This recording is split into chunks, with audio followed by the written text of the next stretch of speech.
Halo semuanya, sering gak sih kalian nonton vlog jalan-jalan yang kelihatannya seru banget, tapi pas mau ditiru, aduh pusing duluan karena rutenya berantakan? Nah, di panduan visual kali ini, kita bakal ubah liburan yang tadinya padat dan ribet, jadi rute yang super jelas dan gampang diikutin. Kita bakal membedah tuntas itinerary 4 hari di Bandung, nyobain 3 hotel berbeda dan, get this, memetakan 15 spot kuliner dan kafe estetik. Iya, kalian gak salah dengar, 15. Kita sebut aja rute ini, Bandung tak terbendung. Jadi siapin catatan kalian dan yuk kita mulai.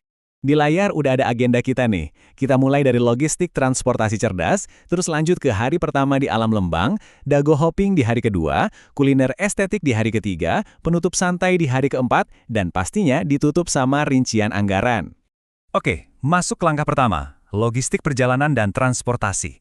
Karena jujur aja, liburan yang bebas stres itu selalu dimulai dari persiapan jalan yang pintar kan?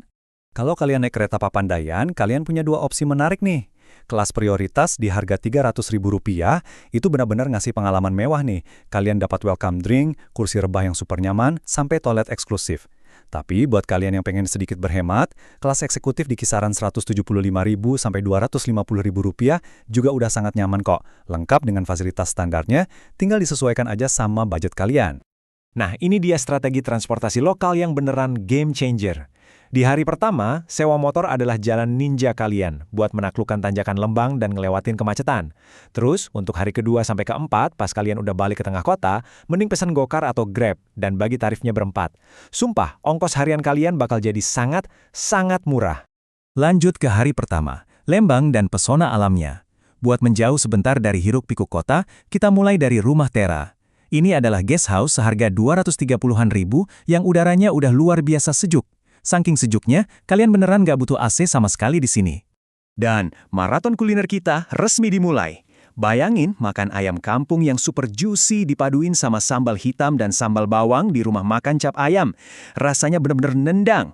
Habis kenyang, kita melipir sedikit ke Gias Grange Cafe. Di sini, kalian wajib coba perpaduan unik kopi bukit dan matcha blend mereka yang creamy.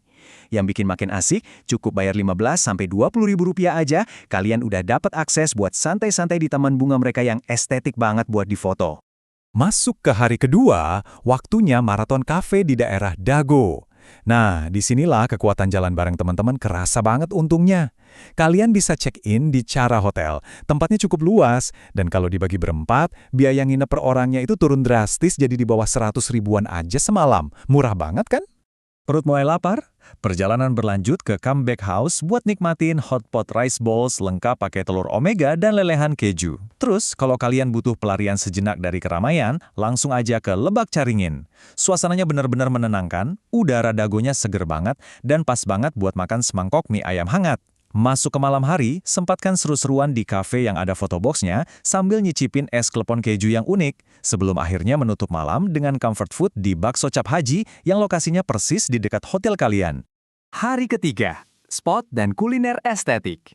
Kalau kalian nyari spot-spot paling cakep buat menuhin feed media sosial tapi tetap pengen makan enak, hari ini adalah jawabannya. Ngomong-ngomong soal Instagramable, sebenarnya apa sih yang bikin suatu tempat itu estetik? Ternyata kuncinya ada di detail. Ambil contoh The Daily Cafe. Dekorasi warna-warninya emang narik perhatian banget, tapi yang bikin tempat ini sering viral justru toiletnya.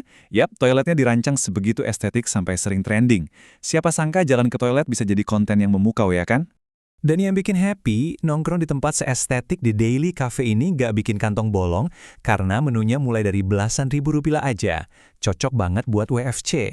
Terus, kalau kalian rela bangun sedikit lebih pagi, kalian dapat privilege buat beli bolu pisang cilaki hangat yang kejunya melimpah seharga Rp170.000 tanpa perlu antri panjang. Siangnya, nasi pedas mertua siap ngasih sensasi pedas lada garam yang dijamin bikin meremelek. Buat akomodasi di hari ketiga, kita pindah ke Hotel Tibera. Ada satu review yang pas banget buat ngegambarin tempat ini. Beneran ngerasa Bali vibes banget.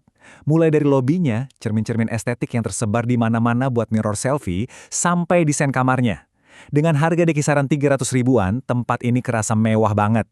Apalagi mereka kadang suka ngasih promo souvenir gratis. Malam di hari ketiga justru makin menggila kulinernya. Bayangin aja makan bebek super empuk dengan sambal bawang yang pedasnya nendang di Bebek Ali Borme cuma Rp25.000. Buat netralisir rasa pedasnya, langsung cus ke Wheels buat nikmatin tiramisu mereka yang terkenal super creamy. Dan sebelum benar-benar balik ke kamar untuk tidur, kalian bisa dengan gampang bungkus sate Taichan Bengawan yang lokasinya benar-benar tinggal melangkah dari sebelah hotel. Akhirnya kita sampai di hari keempat destinasi akhir yang santai. Karena waktu liburan udah mau habis, daripada gerasak-gerusuh, kita fokus ke tempat-tempat yang tenang dan nyaman sebelum kembali ke stasiun. Hari terakhir ini benar-benar tentang nemuin ketenangan. Kadang pesona estetik terbaik itu justru ada di detil kecil yang tersembunyi jauh dari jalanan kota yang sibuk. Entah itu nemuin fotobox nyempil, sudut kafe yang sepi dengan udara segar, atau bahkan tempat wudhu yang desainnya sangat diperhatikan. Hal-hal kayak gini nih yang bikin liburan kerasa lebih bermakna. 3 titik terakhir ini nutup perjalanan kita dengan sempurna. Kita mulai dari 9/11 Cafe Space yang luas, cozy, tapi harga minumannya bersahabat banget, mulai dari 15 ribuan. Terus, tinggal jalan kaki dikit dari situ, kalian nyampe di Opera, sebuah kafe yang bentuknya kayak villa estetik, lengkap dengan area wudhu yang cantik. Dan pastinya, sebelum benar-benar naik kereta pulang, wajib banget menghangatkan diri pakai semangkuk pedas cuanki stasiun. Oke, sekarang masuk ke bagian paling penting, rincian anggaran. Merencanakan itinerary sepadat ini emang AC, tapi pertanyaannya, masuk akal nggak sih secara finansial? Mari kita bedah. Kunci utamanya ada di kolaborasi alias bagi-bagi biaya. Tiket kereta satu arah bisa ditekan dari Rp175.000. Terus trik paling berasa, dengan patungan kamar hotel berdua atau berempat kayak di cara hotel tadi, biaya tidur per malamnya jatuh di angka 100–150 ribuan aja per orang. Belum lagi harga makanan dan minuman di banyak kafe estetik tadi ternyata start dari belasan ribu rupiah aja per porsinya. Jadi, liburan super fotogenik ini ternyata luar biasa aman buat dompet. 15. Coba ingat angka itu sejenak. Cuma butuh waktu 4 hari. Dengan budget yang sangat cerdas, kita udah sukses punya roadmap buat ngehajar 15 spot kuliner yang beda-beda karakternya, mulai dari ayam kampung legendaris sampai kafe-kafe estetik tersembunyi yang bikin tenang. 4 hari, 3 hotel, 15 spot, peta jalan buat liburan akhir pekan yang sempurna sekarang udah ada di tangan kalian. Pertanyaannya sekarang, dari semua daftar tadi, kafe estetik mana nih yang bakal jadi target pertama kalian? Apakah mau cari ketenangan di 9/11 Coffee Space atau langsung berburu bolu pisang Cilaki? Buruan ajak teman-teman kalian, bagi biayanya, dan cobain sendiri serunya rute Bandung tak terbendung ini. Sampai jumpa di ulasan kita selanjutnya ya!